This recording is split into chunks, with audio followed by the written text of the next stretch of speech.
La Segunda Guerra Mundial. Eventos, personajes, tecnología. Le doy la bienvenida a nuestro episodio del día de hoy.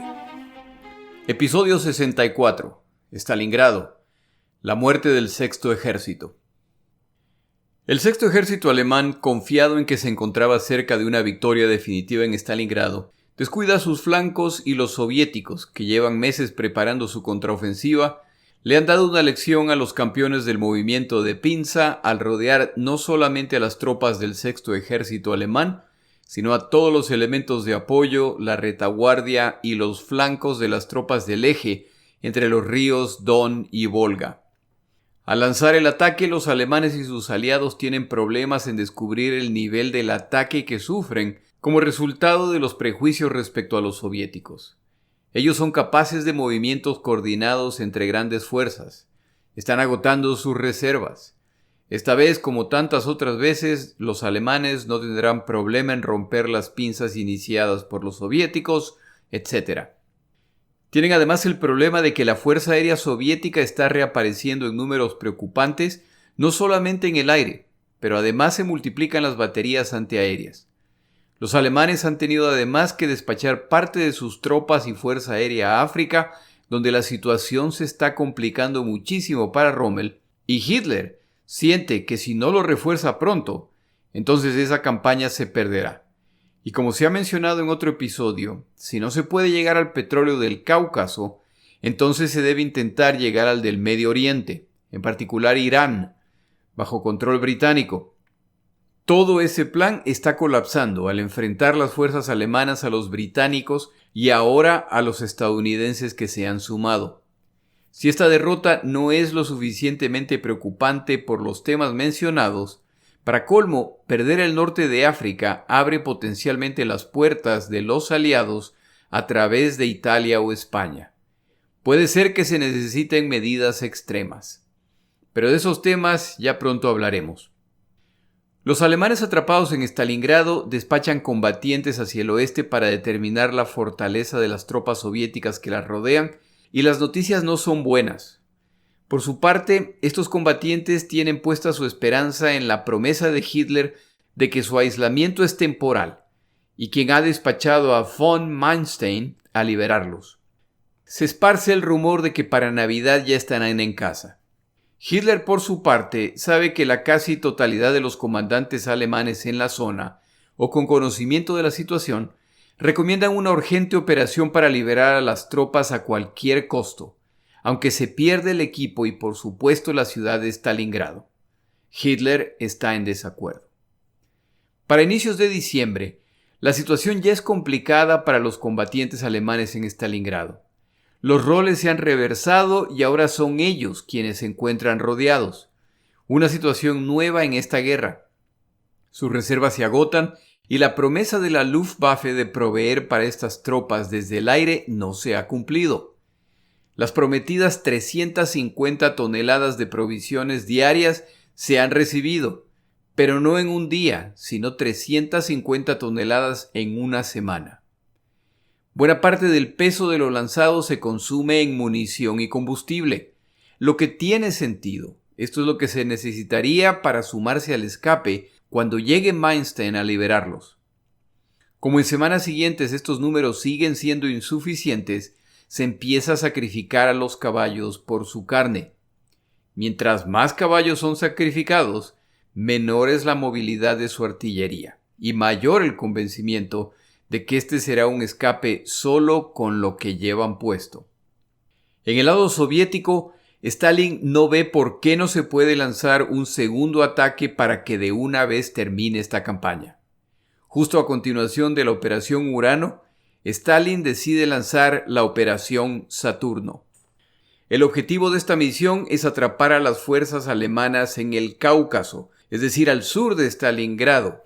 Nuevamente Stalin se pone ansioso y quiere que estas operaciones ocurran al mismo tiempo. Stalin consulta con Zhukov y él da su opinión de que las fuerzas de Manstein se dirigirán a Stalingrado directamente y que tiene más sentido atacar la retaguardia de estas fuerzas antes de proseguir con otros planes para asegurarse de que no habrá intentos de liberar a los atrapados en Stalingrado. Manstein, por su parte, planea la operación Tormenta Invernal, la cual intenta realizar exactamente lo descrito por Zhukov. Hay que abrir una ruta directa hacia Stalingrado, lo que les permitirá reabastecer a los combatientes en esta zona para continuar la pelea. Manstein sabe que las fuerzas alemanas en Stalingrado no sobrevivirán el invierno, incluso si pueden ser reabastecidas. Por esta razón pide se cree un plan adicional en el cual simplemente se busca rescatar a estos combatientes y todos se retiran de la zona. Este plan se prepara en caso de que Hitler entre en razón y acepte la derrota a cambio de salvar la vida de estos combatientes. Este plan secundario y secreto se llama Operación Trueno. El plan se iniciará por el sur en el área de Kotelnikovo, aproximadamente a 100 millas al sur de Stalingrado. Otro ataque se iniciará en Chir, al oeste de Stalingrado, y cerca del río Don. Estas dos fuerzas avanzan en un movimiento de pinza para atrapar a los soviéticos. El ataque no arranca bien cuando las fuerzas soviéticas descubren las fuerzas que vienen del norte, es decir, en Chir, y las atacan, por lo que la pinza norte ya no es factible. Tendrán que reforzar las fuerzas de ataque con otras unidades Panzer lideradas por Hoth. Estas fuerzas son reforzadas por un regimiento Panzer que ha sido movilizado desde Francia para sumarse a estos grupos. La primera tarea de su comandante es presentarse ante Manstein, quien no disimula la gravedad de la situación. Esta división se dirige a Kotelnikovo, donde al llegar son recibidos por la artillería soviética que ataca los trenes que llevan los tanques. Hoth se alegra de ver a los recién llegados que llegan con tanques renovados y listos para el combate. El grupo incluye Panzers 4 de cañón largo y 40 piezas de artillería. No pasa mucho tiempo para que puedan demostrar su capacidad combativa. El 3 de diciembre son atacados por una división de caballería soviética y la división Panzer se desempeña destacadamente, causando serias pérdidas a los atacantes. El comandante Hoth está feliz. Su presencia, sin embargo, confirma al comandante soviético Yeremenko que los alemanes planean un ataque hacia el oeste desde este punto. Solicita se refuerce su sector. Stalin, temiendo una trampa, no autoriza el movimiento. Hitler también teme una trampa y no autoriza que fuerzas adicionales se sumen a las fuerzas alemanas. Ninguno de los dos bandos, por lo tanto, reciben las fuerzas con las que quisieran contar. Para el 10 de diciembre, los combatientes alemanes reciben la orden de liberar a las fuerzas de Stalingrado. Como ventaja adicional, traen consigo modelos del nuevo tanque alemán, el Tigre, el cual por su característica cae en la categoría de tanques pesados. Ahora el T-34 y el KV-1 ya tienen un competidor. Desafortunadamente para los alemanes solo cuentan con unos pocos, pero estos tanques pueden hacer la diferencia.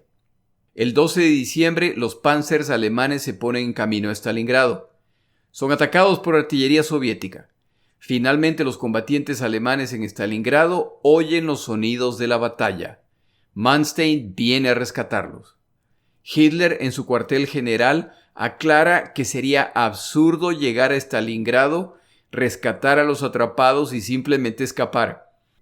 Esto destruiría todo el propósito de esta campaña y ya se ha derramado demasiada sangre para permitir esto. El hasta hace poco imbatible Hitler empieza a enfrentar una situación a la que no está acostumbrado. Ha pasado apenas un año desde la humillación del ataque de Moscú y ahora enfrenta una segunda humillación. Los comandantes soviéticos no esperaban una ofensiva alemana tan pronto. El comandante Yeremenko intenta obtener refuerzos, pero tal como en otras situaciones, a los comandantes les preocupa su propio frente y por esa razón otros comandantes no autorizan este movimiento. El problema se lleva hasta Stalin, quien finalmente autoriza el movimiento, pero varios días pasan hasta concretar el cambio. Mientras tanto, los panzers alemanes se dirigen a Stalingrado. Ya llegan a la villa de Bekne-Kumsky. Aquí se desata una batalla con fuerzas soviéticas que resulta mucho más grande de lo que los dos lados esperaban.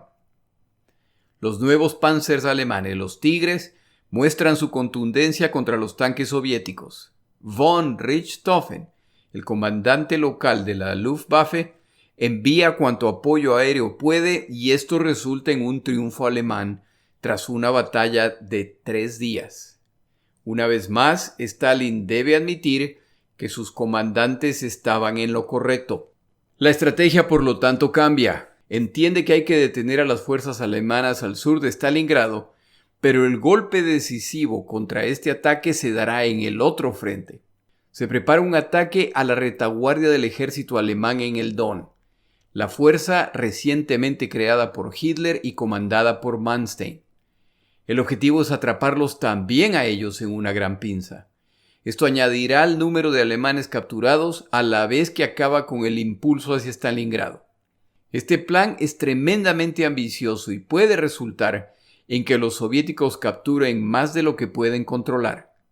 Algo similar a lo ocurrido después de su victoria frente a Moscú. A Yeremenko en el sur le preocupa que las fuerzas alemanas que se dirigen a Stalingrado sean reforzadas por los blindados que se encuentran en Stalingrado. Él no lo puede saber, pero los blindados que quedan en la ciudad carecen del combustible para hacer esto, además de que el objetivo de Hitler es que estas tropas ingresen a sumarse a la batalla en Stalingrado. Manstein envía a su oficial de inteligencia a Stalingrado para discutir el plan con Paulus. Lo discutido hasta el día de hoy no está claro. Después de la guerra se dirá. A propósito, Paulus y Manstein sobrevivirán esta guerra y ellos contarán sus versiones de los eventos. ¿Fue este oficial enviado por Manstein a discutir la operación Tormenta Invernal preparada por Hitler o la operación Trueno, creada secretamente por Manstein en contra de las órdenes de Hitler? Tras la guerra, las versiones de estos dos comandantes discreparán. Manstein, por supuesto, quiere recordar que él tenía un plan para rescatar a los atrapados. Paulus quiere recordar que él cumplió órdenes. Los soviéticos inician su ataque en el norte, lo que ahora sorprende a los alemanes que esperaban un contraataque en el sur. El ataque no arranca bien para los soviéticos, que caen reiteradamente en campos minados. Pero el avance continúa y algunas divisiones italianas pelean bravamente para detener a los soviéticos, pero no hay caso. Las fuerzas soviéticas son muy superiores en números y equipo. Avanzan los soviéticos en la retaguardia del grupo Don. Se produce entonces un evento que complica aún más la situación de los alemanes en todo este frente, en particular a quienes estaban en Stalingrado. El 23 de diciembre, el 24º Regimiento de Blindados del general Vasily Vadanov captura Skazirskaya, la pista principal de los Junker 52 alemanes que transportaban provisiones a los combatientes en Stalingrado. El impacto de la captura de este aeródromo lo hace peor Hitler, quien desde que se ha iniciado esta operación tiene el temor de que comandantes en el teatro de operaciones en realidad planean retirarse de la batalla. Por esa razón ha emitido órdenes muy específicas respecto a cuándo pueden retirarse. En este caso, los aviadores alemanes no pueden abandonar estas pistas hasta que empiecen a caer obuses de artillería soviética en o alrededor del aeródromo, lo que indica que los soviéticos ya están muy cerca. Solo entonces, los aviones en esta pista podrán despegar para dirigirse a otras pistas. Los comandantes locales saben que desobedecer estas órdenes significa una corte marcial y probablemente su ejecución. A la espera de este ataque de artillería, inesperadamente blindados soviéticos emergen de la estepa y se dedican a jugar al tiro al blanco con los aviones alemanes en tierra.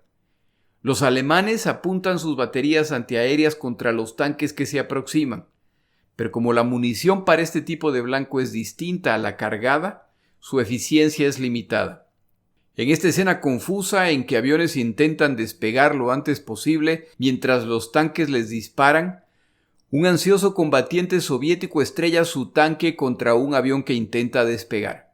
Una gran bola de fuego los cubre a los dos. Se ha perdido la pista, pero más grave aún, se pierden los indispensables aviones Junker 52 de transporte que no logran despegar, así como las cuadrillas en tierra y todos los que ahora son capturados por los soviéticos. De acuerdo al escritor Bieber, a pesar de la caótica escena, los alemanes muestran su meticulosidad y 108 Junker 52 logran escapar, pero se pierden 72, lo que es equivalente al 10% de la fuerza total de transporte alemana en la zona. Los soviéticos declaran que han destruido más de 400 aviones de transporte alemán. Si con estos aviones los alemanes eran incapaces de aprovisionar a los atrapados en Stalingrado, ahora con la pérdida de la pista y de los aviones, estos recibirán muchas menos provisiones. Con este resultado en el norte, ahora el flanco izquierdo de la fuerza que se dirige desde el sur hacia Stalingrado está amenazado, y a falta de un brazo de pinza desde el norte, los alemanes simplemente están creando una saliente, en la que el avance se complica cada día. Como toda operación en el este de Europa, los muertos se suman por miles.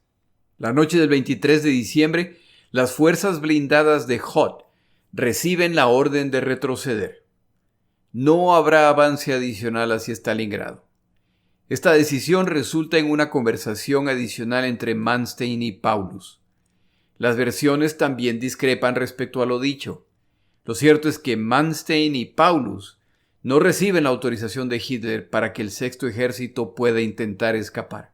Cuando estas fuerzas blindadas alemanas se retiren, se habrá cerrado la última oportunidad para que el ejército de Paulus intente escapar. En sus conversaciones con Paulus, Manstein es muy genérico en la descripción de lo que está ocurriendo afuera de Stalingrado.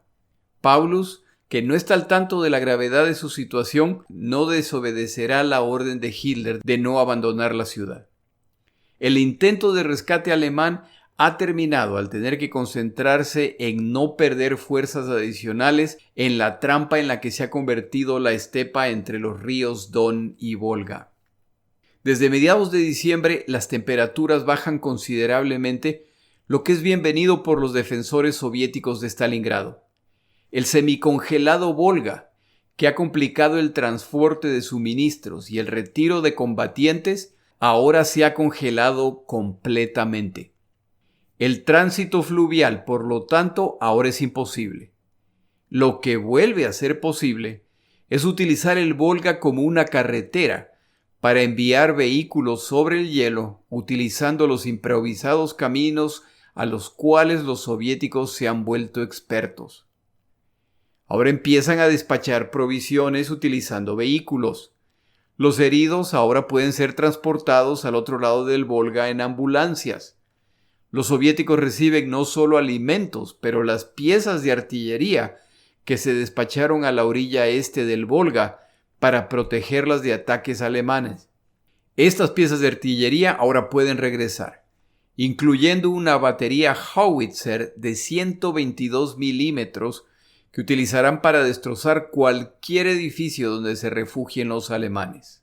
Los alemanes atrapados en Stalingrado ahora sufren ataques desde el oeste y el este, y los combatientes soviéticos que sobrevivieron los horrores del acoso alemán cuando dominaban la ciudad, ahora están ansiosos por regresar para continuar la batalla. Tras más de mes y medio ausente de Stalingrado, el general Chuikov regresa a la ciudad, y al concluir la visita regresa a la orilla este del Volga caminando. Tomamos una pausa en nuestro episodio.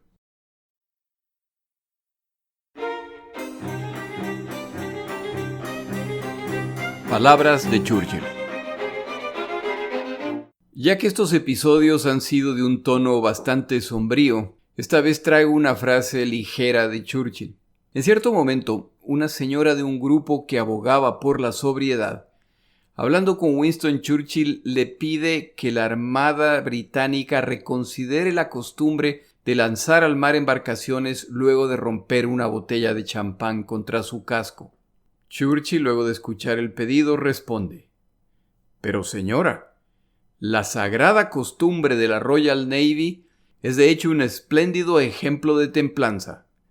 El barco toma su primer sorbo de vino y luego es solo agua el resto de su vida.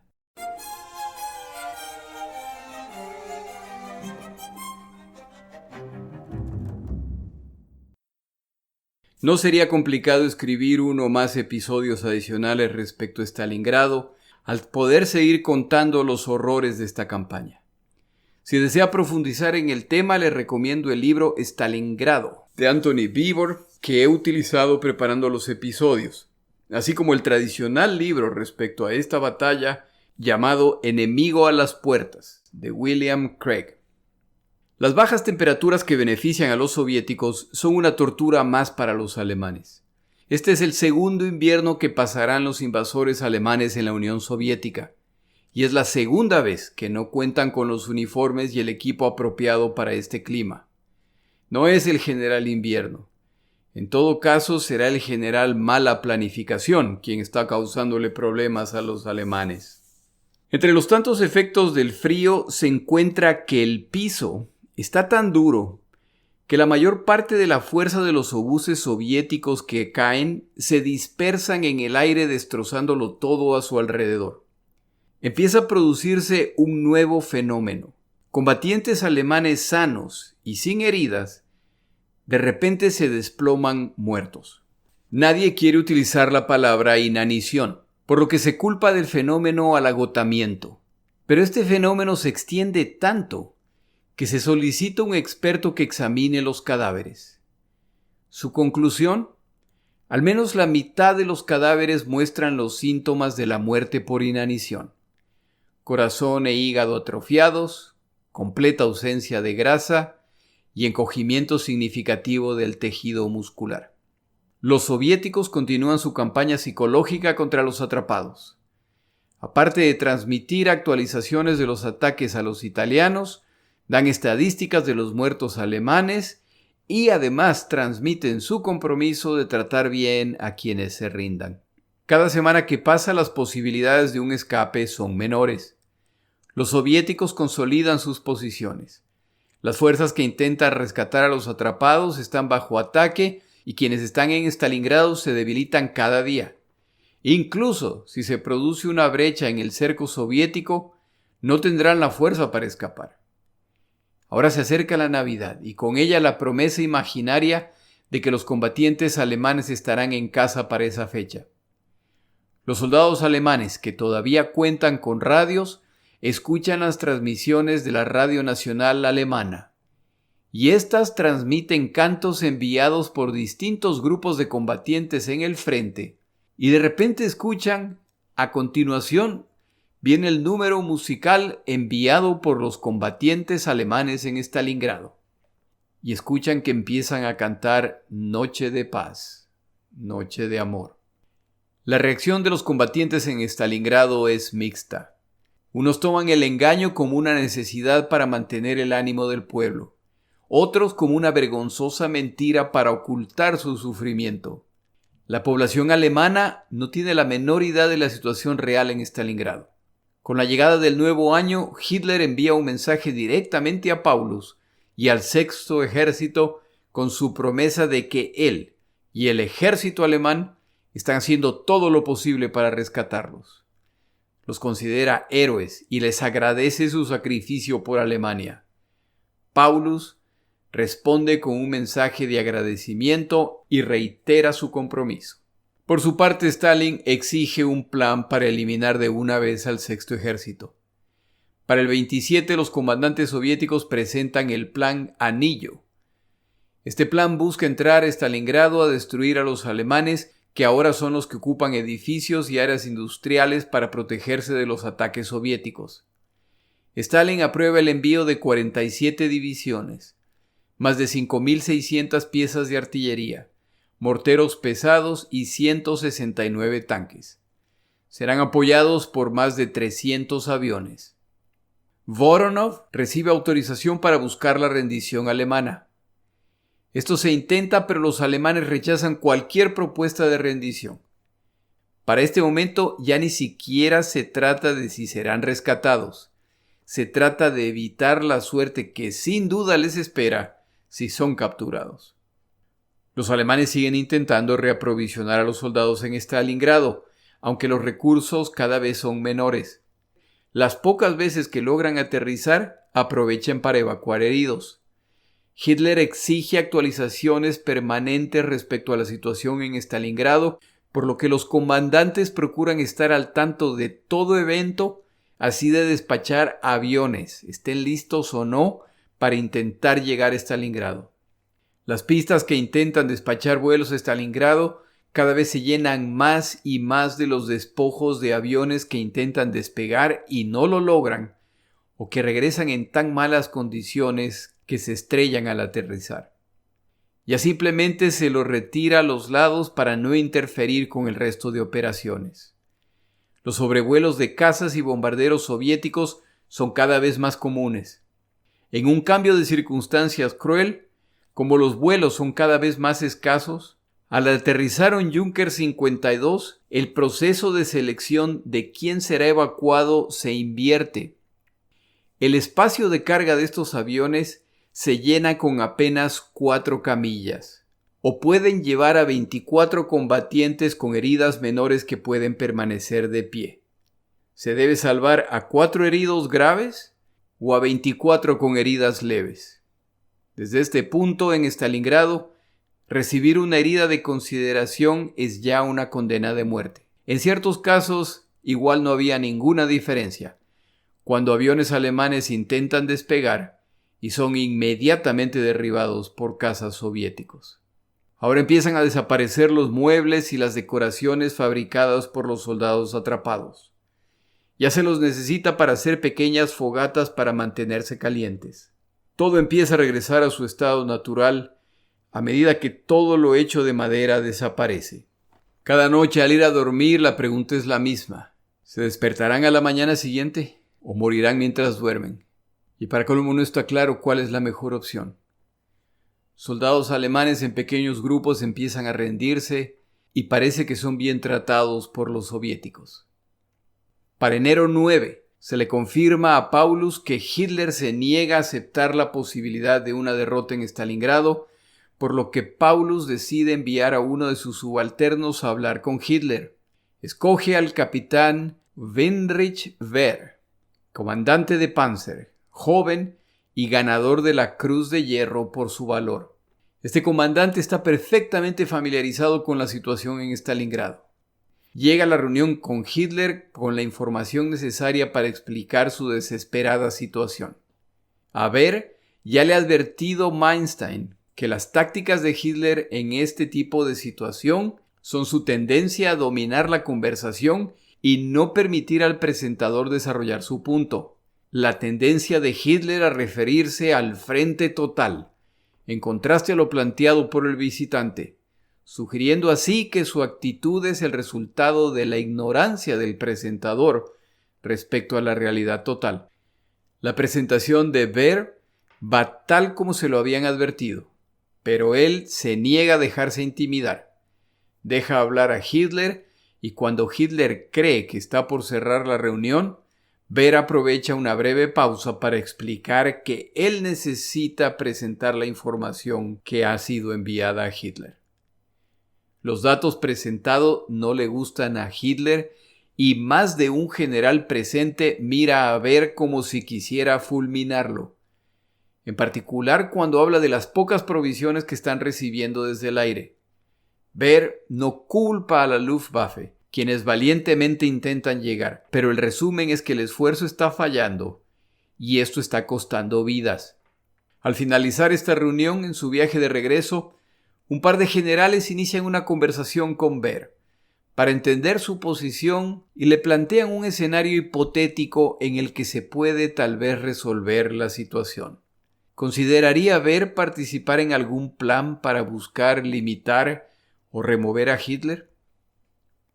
Para mediados de enero de 1943 ya está claro que las posibilidades de un triunfo en Stalingrado ya no existen.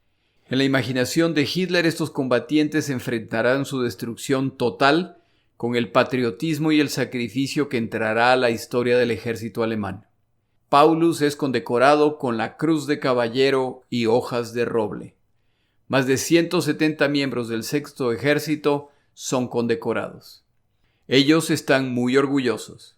Hitler espera que, llegado el momento, justifiquen las condecoraciones. El soldado alemán sufre de hambre, enfermedad y frío. Y si ese es su caso, los prisioneros soviéticos bajo su control sufren aún más. Estos soldados alemanes en su emergencia no logran conectar lo que les están haciendo a los prisioneros soviéticos con lo que les pasará a ellos una vez que caigan prisioneros. Poco a poco las actividades de combate empiezan a desaparecer. Se escucha el periódico ruido de un solo disparo. Los disparos en seguidilla de una ametralladora. Alguien acaba de morir. Pero los días pasan con el silencio que solo puede significar que los soviéticos se están preparando para concluir esto. A través de canales informales se escuchan de los intentos fallidos de ser rescatados y que, de hecho, el Grupo Norte no solo que ya no va en camino, sino que se están replegando hacia el oeste para evitar ser rodeados. La operación Kolso, o Anillo, se inicia el domingo 10 de enero. Es hora de terminar esta situación. Los comandantes Rokossovski y Voronov ordenan se abre el fuego. 7,000 piezas de artillería soviética bombardean las posiciones alemanas alrededor de Stalingrado por 45 minutos. Para cuando el bombardeo termina, todos saben lo que viene a continuación. Grandes números de combatientes soviéticos ahora se acercan. Hay un tanque cada 50 metros. Como este es una estepa con una superficie plana, los que avanzan son fáciles blancos para quienes defienden, por lo que pronto empiezan a morir en grandes números. Pero son tantos los que avanzan que los defensores no los pueden detener. Y cuando se ven forzados a abandonar sus posiciones defensivas, entonces son ellos los que son eliminados sin problema. La resistencia alemana es tenaz. Tal vez la pregunta es ¿por qué?, si está claro que las esperanzas de ser rescatados no existen. Yo estoy seguro de que hay muchas razones para esta resistencia, pero una de ellas tiene que ser que los alemanes saben cómo han tratado a los soviéticos durante esta invasión, lo que, sumado a años de propaganda alemana respecto a las hordas asiáticas soviéticas, los ha convencido de que no deben esperar misericordia. Creo que también es importante considerar lo siguiente. Desde 1939, Alemania avanza triunfante y parece imparable. Han sufrido contratiempos, de los cuales el más grave es lo que ocurrió en Moscú el año previo, pero incluso en ese caso parecen haberse recuperado. Los combatientes del Sexto Ejército alemán serán, por lo tanto, el primer grupo masivo de combatientes alemanes en rendirse. Como todavía creen que Alemania ganará esta guerra, no pueden convertirse en el único grupo de combatientes alemanes derrotados y que capitulan. Pero a medida que el tiempo, el hambre, la muerte, los piojos, la desesperación y los soviéticos avanzan, se acerca el momento de escoger entre la muerte o la rendición. No habrá rescate. Combatientes y comandantes alemanes empiezan a rendirse. Cada vez es más extraño que un avión de carga alemán logre aterrizar para dejar provisiones y retirar heridos. Cuando esto ocurre son eventos caóticos en que muchos desean escapar. Es más común que se suelten contenedores con alimentos o munición. Los soldados alemanes disparan bengalas para marcar el sitio donde lanzar el paquete. Soldados soviéticos hacen lo mismo para ver si se lo quedan ellos. El recientemente descendido paquete es observado cuidadosamente por francotiradores soviéticos. Al acercarse la noche, la artillería soviética practica su puntería con el paquete. Nadie en la línea alemana se beneficiará de su contenido.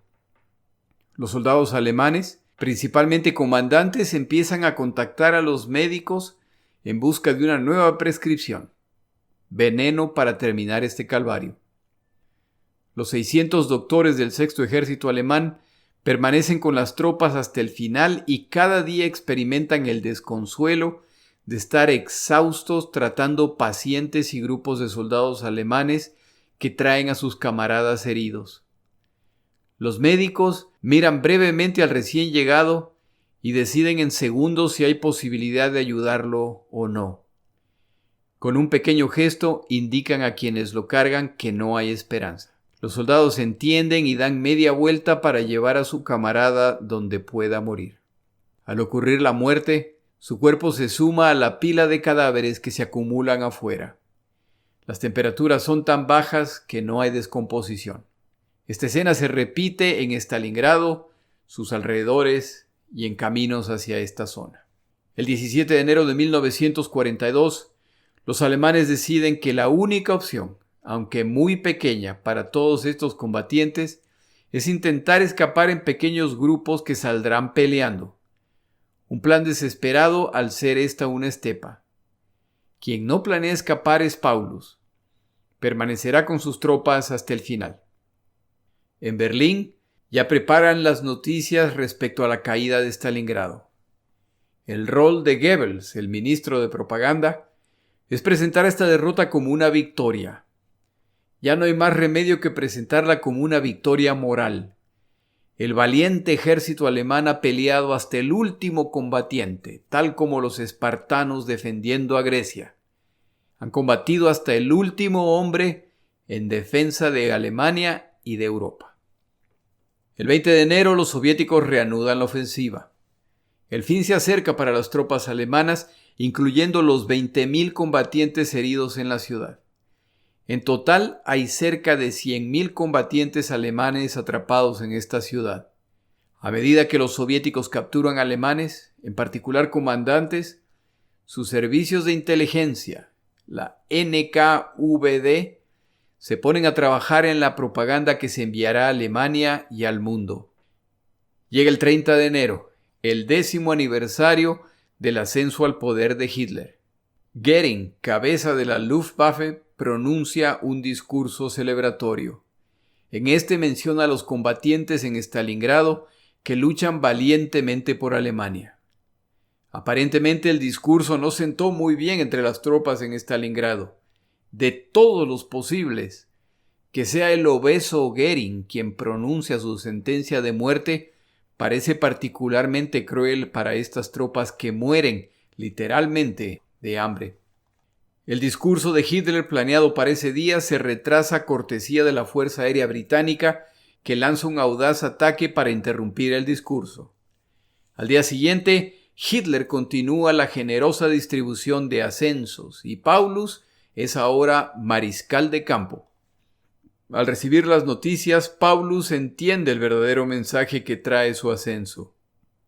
Nunca en la historia alemana un mariscal de campo ha sido capturado vivo.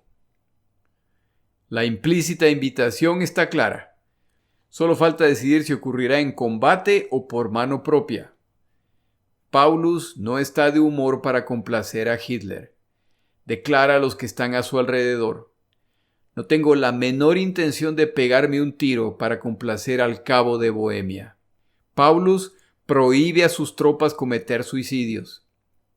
El plan de Hitler de crear la narrativa de un ejército alemán que se sacrifica hasta el último hombre, lo que crearía mártires para el futuro, se empieza a desmoronar. El general Walter Heitz, que es parte del círculo de Paulus y lleva tiempo incrementando su influencia, decide que tampoco habrá capitulaciones y emite órdenes que quienes intenten rendirse deben ser ejecutados inmediatamente. No habrá, por lo tanto, ni suicidios ni capitulaciones. Hitler no es el único preocupado por Paulus. Los comandantes soviéticos saben que si Paulus se les escapa, la respuesta de Stalin será brutal. Como no saben que esa no es una opción que los alemanes estén considerando, toman precauciones extra. Cuando ya los últimos intentos de detener a los soviéticos fracasan, las rendiciones continúan. El 31 de enero de 1942, las tropas de Shumilov ingresan a las tiendas en la Plaza Roja. Paulus y sus comandantes están en el sótano de esta tienda. Todos los que custodian el edificio bajan sus armas. Es el final. Oficiales soviéticos son llamados para reunirse con Paulus. A Paulus lo llevan en auto a la oficina de la inteligencia soviética fuera de Stalingrado. Al llegar, Paulus es recibido respetuosamente y responde cortésmente con una media venia a los presentes. Se le pide a Paulus que firme una orden pidiendo a los soldados alemanes que se rindan. Paulus responde indignado. Eso sería deshonroso para esas tropas. Los soviéticos le preguntan por qué eso es vergonzoso para las tropas cuando Paulus ha capitulado. Paulus afirma que él no ha capitulado. Ha sido capturado al ser sorprendido por los soldados soviéticos. Los soviéticos encuentran la afirmación humorística, dado los detalles de su captura. Los soviéticos insisten argumentando razones humanitarias. Les tomará unas pocas horas matar a todos esos combatientes si se ven obligados a hacerlo. Pablo responde que si en verdad él ha capitulado, entonces ya no es el comandante de estas tropas. De cualquier forma como lo vean, la acción es inútil. Por lo tanto, no firmará la orden. Paulus no cambiará de opinión. Los soviéticos igual transmiten que han recibido una capitulación, por lo que la mayor parte de los soldados alemanes se rinden. Miles seguirán resistiendo por unos días más. Durante la captura de estos soldados, que ahora salen de sus escondites, se dan escenas de todo tipo. Aquellos que son abaleados porque sí, aquellos que reciben algo de misericordia, aquellos que están demasiado débiles para moverse y son ejecutados inmediatamente. Al ver pasar la fila de soldados alemanes en medio de las ruinas, hay combatientes soviéticos que los miran y se burlan. Disfruten la vista. Así va a quedar Berlín. Vienen tiempos terribles para prisioneros alemanes, que además incluyen soviéticos que prefirieron pelear del lado alemán. Los soviéticos les darán un trato muy similar al recibido por sus prisioneros. La mayor parte de los capturados, más de 90.000 combatientes, nunca regresarán a Alemania, al morir de hambre, enfermedad, agotamiento o ser simplemente ejecutados. Entre muertos y heridos, en Stalingrado se producen más de 2 millones de bajas, de las cuales 40.000 son civiles. Al poco tiempo de la rendición, los soviéticos declaran al mundo: ningún prisionero alemán regresa a Alemania hasta que Stalingrado sea completamente reconstruido. Las noticias de la rendición llegan a Berlín. Hitler está furioso al enterarse que uno de los sobrevivientes es Paulus. La comunicación de su valeroso sacrificio por Alemania se ha arruinado, y Hitler da una pista de su posición en estas circunstancias. Respecto a lo ocurrido con Paulus, declara: esta decisión de Paulus me duele cuando el sacrificio de tantos soldados valientes es anulado por un cobarde. ¿Qué es la vida? La vida es la nación. Los individuos deben morir de todas formas. De todo esto, lo que más me duele es que lo ascendí a mariscal de campo para darle esa última satisfacción. Tuvo la oportunidad de librarse de toda pena y ascender a la eternidad y a la inmortalidad nacional. Él, en cambio, prefiere ir a Moscú. Los alemanes, los que siguen buscando crear el mito de los combatientes alemanes exhumados hasta el último individuo en Stalingrado, siguen fallando en su intento cuando los soviéticos con todo gusto comparten información respecto a los casi 100.000 prisioneros alemanes que tienen capturados. De vez en cuando despachan cartas de prisioneros alemanes a sus familias, lo que sigue destruyendo la narrativa alemana. Han formado incluso un grupo de generales alemanes en cautiverio que emiten comunicaciones al pueblo alemán, animándolos a derrocar a Hitler. El romance entre el pueblo alemán y su Führer está en riesgo. Graffiti cuestionando el futuro empieza a aparecer. El ánimo ya no es el mismo, y los meses de mentiras de la Radio Nacional Alemana animan a más alemanes a escuchar estaciones de radio extranjeras. A la larga, esta acción de escuchar estas radios se volverá causa para la cárcel o la pena de muerte. Esta campaña muestra la esencia de los dos enfrentados en esta guerra. Ni Hitler ni Stalin mostrarán misericordia, no solamente con el enemigo, sino con su propia gente. Si usted piensa en el deliberado plan soviético, los civiles de Stalingrado son nada más que carnada, no solo para el enemigo, sino para sus propios combatientes, ya que es más fácil abandonar una ciudad abandonada que una en que civiles se encuentran atrapados y sufriendo. ¿Cuántos de los 40.000 civiles muertos en Stalingrado pudieron haber sido salvados si se los evacuaba a tiempo? Pero esa no era la prioridad. La otra parte de esta estrategia soviética es enviar el mínimo de fuerzas a Stalingrado mientras se acumulan las fuerzas en los flancos enemigos. Esto significó mandar a decenas de miles de combatientes soviéticos a su muerte, al no proveerles los números o el equipo suficiente para enfrentar a los alemanes. Esta pérdida de vida, por supuesto, es una lástima, pero ese es el plan. Por su lado, Hitler, su obsesión con su plan es prioritario. Lo demás no cuenta. Evaluaciones después del final de la Segunda Guerra Mundial muestran que las posibilidades de rescatar a Paulus y el Sexto Ejército se cerraron mucho antes de que Manstein fuera despachado a intentar rescatarlos. Pero ese no es el punto. Entre sufrir una derrota vergonzosa y rescatar a soldados alemanes que podrían haber regresado más tarde al combate, la imagen de Hitler no puede sufrir. Y por lo tanto, centenas de miles de combatientes alemanes morirán o serán capturados.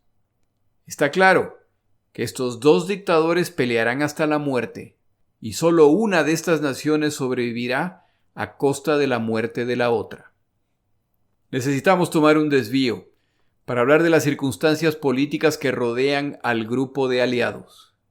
Es importante entender esto ahora, ya que pronto empezarán estos tres líderes a reunirse para planear el futuro del mundo occidental después de la guerra. En el siguiente episodio hablamos de los líderes aliados y sus prioridades. Mi nombre es Jorge Rodríguez. Gracias por acompañarme.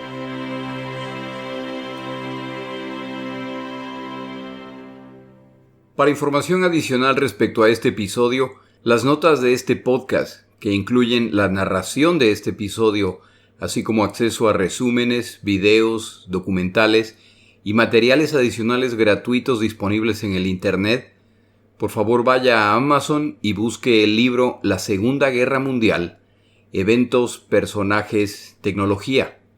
Al comprar estas notas, me ayuda y me apoya financieramente. Puede encontrar información adicional en mi página web, lasegundagm.com. Muchas gracias.